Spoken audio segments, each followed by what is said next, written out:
عندي تاني حاجة اسمها ديمقراطية موجهة. يعني ايه ديمقراطية موجهة؟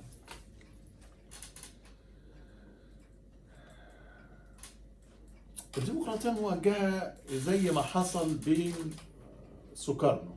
احنا في دولة في العالم اسمها اندونيسيا. احمد سوكارنو اطاح بسوهارتو، مش كده ولا ايه؟ سوكارنو ده كان صديق عبد الناصر، اطاح بسوهارتو، كل دول عسكريين.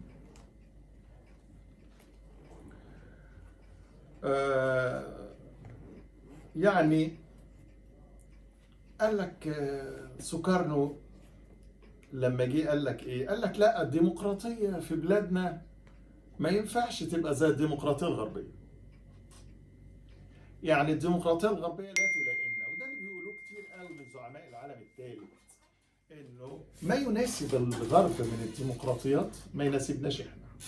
وكأن يا جماعة المواطنين اللي في الغرب بشر، ومواطنين العالم الثالث دول ليسوا ببشر. يعني البشر في كل صفاته وعاداته وتقاليده هو البشر.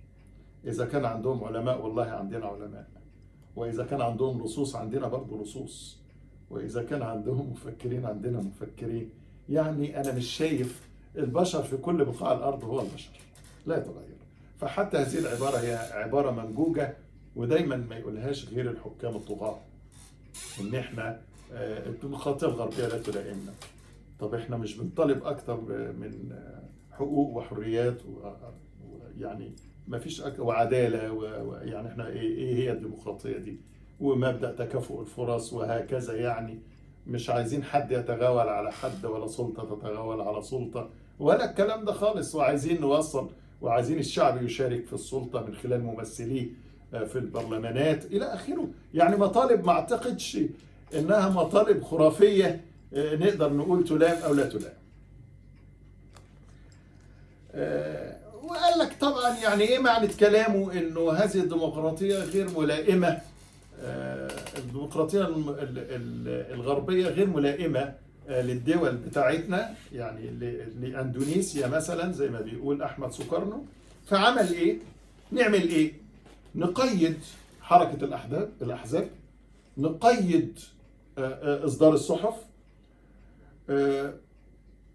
نزود شوية من القيادة المركزية في الدولة،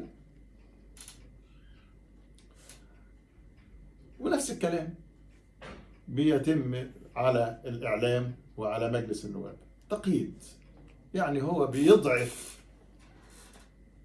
دور الأحزاب، يضعف دور المجالس النيابية، يضعف دور الإعلام ويحوله إلى إعلام موجه. يعني عايز أقول هي ديمقراطية شكلية، بحجة إنه يعني ما ينفعش نترك هذه الشعوب تمارس. يعني ما ينفعش يبقى عندنا مجلس عموم زي بريطانيا يحاسب رئيس الوزراء وإلى آخره. ما ينفعش يبقى عندنا كونجرس زي الولايات المتحدة ممكن يسقط رئيس الجمهورية. ما ينفعش يبقى عندنا إعلام بيتكلم بصراحة، أو تعقد فيه ندوات تعرض الرأي والرأي الآخر وتقعد الأحزاب تتناقش. ما ينفعش يحصل عندنا مناظرات، ما ينفعش.